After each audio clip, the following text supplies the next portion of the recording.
What is MIS? How is it different from an MS or MBA? What specialization majors does MIS offer? What career opportunities does MIS provide? Is MIS the right choice for me? If these sound like the doubts that you are having, then this video is for you. MIS is one of the most searched master's programs among Indian students going abroad. People often confuse it with a computer science degree, others think it's a watered down MBA, and some, this is the most common one, apply without being entirely sure what they'll be doing with it after. I want to fix all of that today. Welcome back to my channel. I am Madhuri, an ISB alumna, a management professional, and your go-to person for everything related to higher education, career management, and personal development. Subscribe now for pro tips and unbiased views, and don't forget to click on the bell icon to get notified when new videos are published. In this video, I'm going to walk you through all the basic questions that you might have about MIS, the various specializations you can opt for within the MIS course, how it is different from an MS or an MBA degree, the career opportunities that MIS offers, and whether it's the right choice for you. If you have questions that pop up as we proceed with the video, type them out in the comment section. I read every single one so that I can answer them for you. I want to highlight that this video is being created on demand as many of you reached out in comments of my previous videos requesting me to cover this topic. If you are one of them, here's a special welcome to you. Here's your reminder that if there is a topic that you would like me to talk about or have questions about, please mention it in the comment section so that I can create that video specially for you. Let's get started.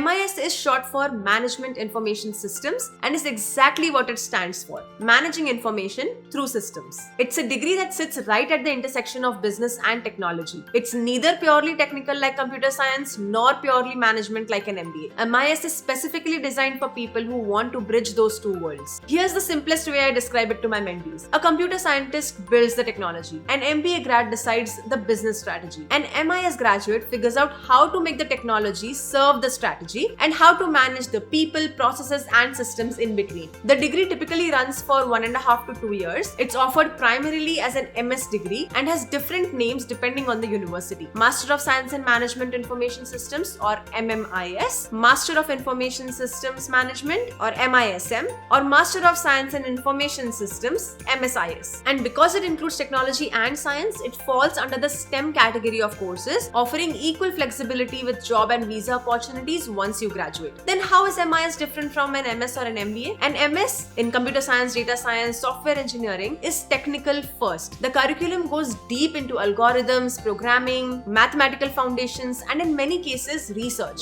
An MBA is management first. It's broad by design: finance, marketing, operations, strategy, leadership. You come in with work experience, you learn to run businesses, and you come out positioned for leadership and general management roles. MBA is not technical. It doesn't assume or develop deep systems knowledge. MIS is the middle ground. It's more technical than an MBA, but less so than an MS and CS. It's more management focused than an MS and CS, but less broad than an MBA. And that middle ground is so underrated and undervalued that I cannot begin to describe. Let me tell you why. In most organizations, the biggest challenge isn't building the technology or running the businesses in isolation. It's getting them to work together effectively. The MIS curriculum covers exactly that. It's a mix of database management, systems analysis, business analytics, project management, IT strategy, and even areas like data science and cybersecurity. It's a wide canvas, which is both its strength and, if you're not intentional about it, its weakness. It's a flexible degree, and the specialization you choose within it shapes your career trajectory significantly. The top 5 most common specialization options for MIS are: first, business intelligence and data analytics, which covers working with large data sets to generate business insights with tools such as SQL, Python, Tableau, and Power BI. Second is cybersecurity and information assurance, which is one of the fastest growing ones right now, covering data protection, risk management, and IT compliance. Third is ERP and enterprise systems, which focuses on large-scale business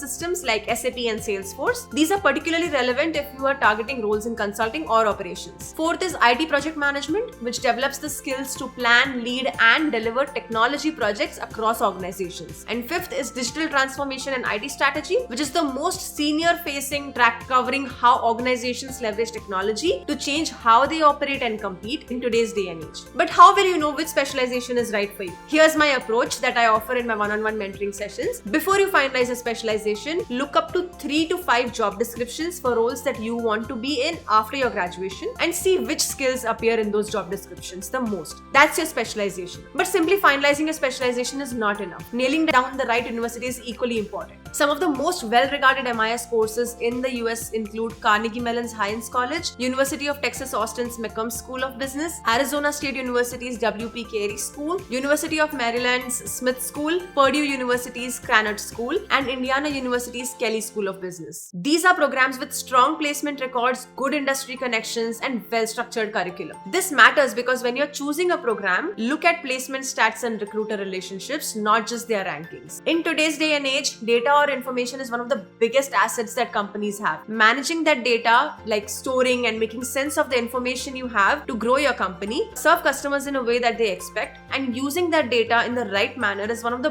biggest motives of most companies. According to the US Bureau of Labor Statistics, the projected growth rate for computer and information systems manager roles through 2033 is 17%. That's more than 4 times the average growth rate for all other occupations. The demand is real, so let's talk about what that demand actually translates to in terms of job titles. The most common roles MIS graduates move into are business systems analyst, IT project manager, data analyst, database administrator, IT consultant, ERP consultant, business intelligence analyst, and at the more senior end, IT director and CIO, which is the chief information officer. There's also a growing cluster of newer roles that MIS graduates are well positioned for, including AI systems coordinator, digital transformation lead, cloud solutions manager, cybersecurity analyst, and a lot more. These didn't exist in the current form 5 years ago, and they sit exactly at the business technology interface that MIS prepares you for. And increasingly, MIS graduates are also finding their way into entrepreneurship because understanding how technology systems work at an organization level is exactly the foundation you need to build tech-enabled businesses. What I find most compelling about MIS as a career path is that it's not sector specific. Every industry that runs on data and technology, which in 2026 is essentially every industry, needs people who understand both the systems and the business. In tech companies, MIS graduates work as technical program managers, product operations leads, and IT strategy consultants. In financial services and banking, they work in data management, enterprise systems, and risk technology roles. In healthcare, the healthcare informatics track is one of the most in-demand areas. Managing patient data systems and digital health compliance is a skill gap that MIS graduates fill really well. In consulting, ERP and digital transformation skills are in constant demand at firms advising large organizations on technology adoption. What this means for you practically is that MIS gives you options. But, and this is important, options only become opportunities if you pair the degree with internships, relevant certifications, and a clear articulation of what you bring to the table. MIS is a strong choice if you have a background in engineering, science, or commerce. You're comfortable working with technology and data, but don't want to go into pure software development, and you want to work in business-facing roles that require both technical and strategic thinking. It's also a strong choice if you want a faster path to management roles in technology industry without waiting to accumulate the years of experience that an MBA typically requires. But if you're applying for MIS primarily because you couldn't get into a good CS program, think carefully before you proceed, because if your actual goal is a software engineering or deep technical role, MIS won't get you there. The curriculum and the recruiters who come to MIS programs are aligned with the understanding that business-facing technology roles and not engineering roles are what you would want to do. And if that's not what you want, you'll spend 2 years and significant money building skills that don't point toward your actual goal. MIS is a degree that can take you far, but only if you go in knowing what you want to do with it. The combination of business and technology skills it builds is in high demand, the salary trajectory is strong, and the flexibility across industries is a very strong advantage. What it requires from you is intentionality, the right specialization, real internship experience, and a clear story about the kind of business technology problems that you want to solve. If you'd like help figuring out whether MIS is the right degree for your profile or how to position your background for top MIS programs, you can schedule a one-on-one consultation with me. I'd love to help you think it through. The link to schedule a call is in the description box and pinned in the comments. Also tell me in the comments whether you're considering MIS, and if so, what's the specialization that you're leaning towards. I read every single comment and I would love to know what your choice is. Give this video a big thumbs up if it helped, share it with someone who's been going back and forth on this decision, and subscribe if you haven't already. Thank you for watching.